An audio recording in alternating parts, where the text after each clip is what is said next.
Yo, salut à toi mon ami. Aujourd'hui je vais te parler du plus gros piège que tu vas rencontrer dans ton entraînement, tu vois, dans ta quête de progression infinie à la salle. Et en fait ce plus gros piège, c'est deux gros pièges. Il y en a un qui est un peu plus pernicieux que l'autre, mais voilà, il faut que je te parle des deux. Et je te le dis d'avance, les deux pièges, c'est soit extrêmement et trop simplifier ton entraînement, soit trop le complexifier. Je vais commencer par trop simplifier ton entraînement parce que c'est un problème qui est en vrai assez facile à régler et qui est quand même assez moins courant, en particulier dans les gens qui m'écoutent, je pense, parce que bah, vous êtes pour la plupart un peu familier avec tout ce qui est périodisation concurrente et tout. Et si c'est pas le cas d'ailleurs, je vous mets les vidéos qu'il faut regarder pour apprendre un peu sur ce sujet dans la description, donc il n'y a pas de souci. Donc quand tu vas excessivement simplifier ton entraînement, ça va t'amener deux choses. Ça va t'amener une période initiale de progression, quand même il faut le dire, parce que bah, vu que tu vas faire beaucoup plus de volume en général sur certains mouvements, par exemple tu vas vouloir simplifier ton entraînement, tu vas dire ok, je fais dips, squat et traction 3 fois par semaine et je fais que ces mouvements-là. Bah, au début tu vas progresser plus vite parce que tu vas créer des adaptations court terme, tu vas plus t'habituer au mouvement, etc.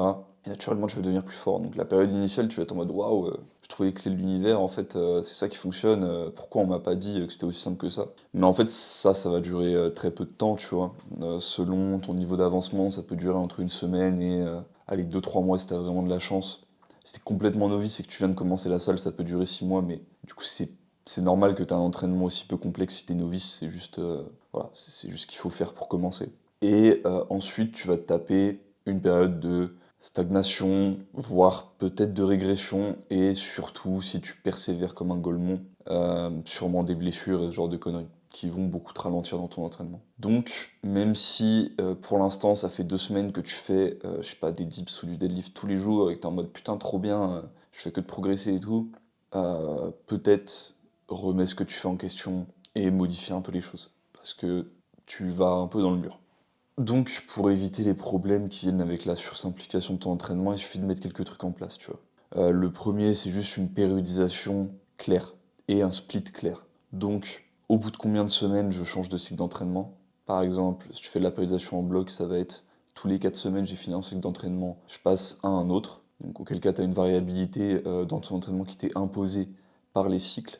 Ou si tu es en périodisation concurrente, ça peut être plutôt des cycles de 2 à 3 semaines, mais au final, la conclusion est la même. Ensuite, il te faut une sélection d'exos pertinente pour progresser. Faut pas commencer à partir en vrille avec des exos super spécifiques. Je sais pas, à faire du conditionnement one arm pull-up sur 4 doigts, partiel, mini partiel haut listé à 20 kilos, alors que t'es pas capable de faire une one arm pull-up complète avec une forme clean, tu vois. Ça sert à rien. Tu peux le faire si t'as vraiment envie, mais c'est vraiment pas ce qu'il y a de pertinent au niveau où t'es. Donc la plupart du temps, la majorité de tes exos devraient être des exos simples, des exos prouvés par le temps, qui fonctionnent. Si tu fais du squat, que tu as envie d'une autre variation de squat pour progresser, admettons que tu fasses un programme en ABC. Donc, par exemple, donc, en gros un programme en ABC c'est quoi? C'est pendant 3 semaines tu vas faire programme A, 3 semaines programme B, 3 semaines programme C. Ben, tu vas mettre une variation de squat différente à chaque programme.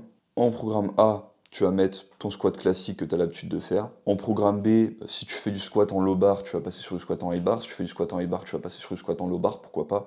Ou si t'es pas à l'aise avec le low bar, tu peux faire du box squat par exemple. Et sur la dernière semaine, tu peux mettre une variation de squat à la Smith Machine ou juste refaire ton squat de base mais en posé. Voilà, c'est aussi simple que ça. Il n'y a pas besoin d'aller chercher des micro-partiels bas de squat de je sais pas quoi. Pour ceux qui font de la périodisation concurrente et tout, vous partez très très facilement en couille avec ça, les gars, revenez aux bases. C'est bien de faire un peu de conditionnement et tout, tu peux en avoir dans ton entraînement, si c'est fun pour toi, fais-le. Mais voilà, je suis pas convaincu du potentiel de progression sur ce genre d'exo la plupart du temps.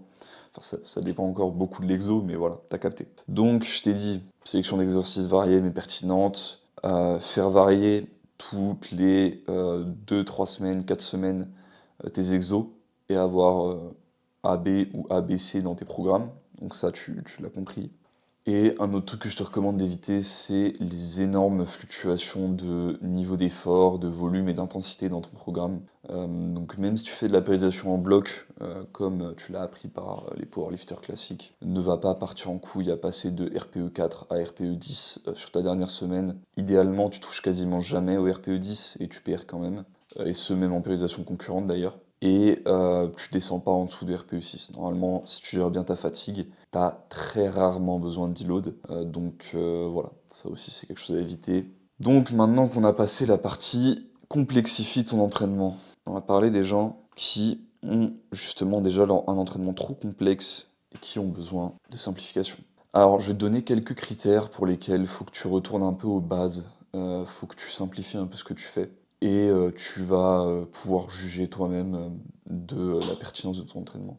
Un truc que je pourrais faire aussi, n'hésitez pas à m'envoyer sur mon mail, donc dans ma newsletter, vos programmes perso, et pourquoi pas, avec vos objectifs aussi, parce que sinon ça sert à rien, et pourquoi pas je ferai des reviews de programmes dans les vidéos qui suivent, si ça vous intéresse. Donc déjà le premier critère, c'est combien tu as d'exercices de différents. Si tu fais la plupart du temps, la plupart des gens, et il y a quelques exceptions bien sûr, et vous saurez vous reconnaître, mais la plupart d'entre vous, si vous avez plus de 6 exercices par entraînement, allez, si je suis gentil, je dis 7 ou 8, si tu rajoutes des petits exos santé, isolation, etc., ça sert à rien, c'est trop, voilà, c'est juste pas pertinent, c'est se perdre dans plein de choses que t'as pas spécialement envie de faire ou de progresser dessus, mais comme on t'a dit qu'il fallait travailler tous les angles articulaires et que blablabla, tu t'es mis à le faire, moi je suis là pour te dire, déjà, oui c'est bien de travailler tous les angles articulaires, mais tu peux le faire sur une échelle de temps un peu plus élargie, et il y a quand même toujours des angles, des mouvements que tu vas vouloir taffer plus, parce qu'ils vont plus te faire plaisir. Garde le focus là-dessus. C'est pas la peine d'avoir 18 exos par entraînement, vraiment, c'est une perte. Je l'ai fait, et j'ai pas progressé, voilà. Ensuite, alors là c'est un critère un peu à la con, mais vous allez vous reconnaître ceux à qui il s'applique. Le nombre d'exos dans ton entraînement qui ont des noms chelous. T'as d'exos avec des noms chelous, en général, plus tu t'es éloigné de la base de ce que tu veux faire. Et voilà, si t'en as un ou deux avec des noms hyper chelous dans ton entraînement, c'est normal. Mais si tu commences à avoir 18 reverse city high, micro partiel, presse, lesté, plus élastique, plus je sais pas quoi, arrête, tu vois. Genre, arrête, arrête tes bêtises. Après, un autre critère que je vais te donner, c'est, et qui revient un peu à ce que je t'ai dit avant, c'est est-ce que les exercices que j'ai choisis, ils ont un bon transfert sur les exos sur lesquels j'ai vraiment envie de devenir fort. Voilà, si tu te retrouves à faire le truc de city high press partiel machin que je t'ai dit, et que toi-même, quand t'en fais et quand tu reviens après à de la crosse, tu vois un transfert mauvais sur ta crosse, et que ton but c'est d'être fort en crosse, bah reste exo, tu vois. Reste exo et voilà, tu vois. Pareil, si ton objectif c'est vraiment juste d'être fort en dips et que tu es en train de me faire du dips archer, lesté, je sais pas quoi, sur anneau, et quand tu reviens faire tes dips, t'es pas plus fort, arrête tes conneries, tu vois. T'as pas besoin de ça. Bref, t'as capté, faut que le transfert soit bon, faut que le transfert soit là. Les exemples que je t'ai donnés, c'est peut-être pas forcément les meilleurs. Le dips archer, tu dois avoir un bon transfert, mais t'as compris mon message. Et le dernier critère que je vais te donner là-dessus, c'est est-ce que le niveau de fatigue que j'ai avec mon entraînement, il me permet d'avoir une vie en dehors de l'entraînement. Et ça, c'est extrêmement important parce que sur ta progression long terme, si tu passes ton temps à être complètement éclaté à cause de ton training, t'as le système nerveux dans les putains d'égouts et que t'es fumé, tu vas pas tenir parce qu'il y a un moment ça va te saouler, tu vas vouloir faire des choses à côté, tu vas en avoir marre de pas profiter de la vie à côté. Et au-delà de ça, c'est extrêmement loin d'être ce qu'il y a de plus optimal pour progresser. Sincèrement, encore une fois, hein, je le répète, mais normalement, tu devrais pouvoir, avec un volume assez bas et du RPE 8 à 9, donc 8 à 9 c'est 1 à 2 reps en réserve, progresser chaque semaine, chaque mois, chaque année, si ce n'est plus efficacement qu'en étant tout le temps à l'échec.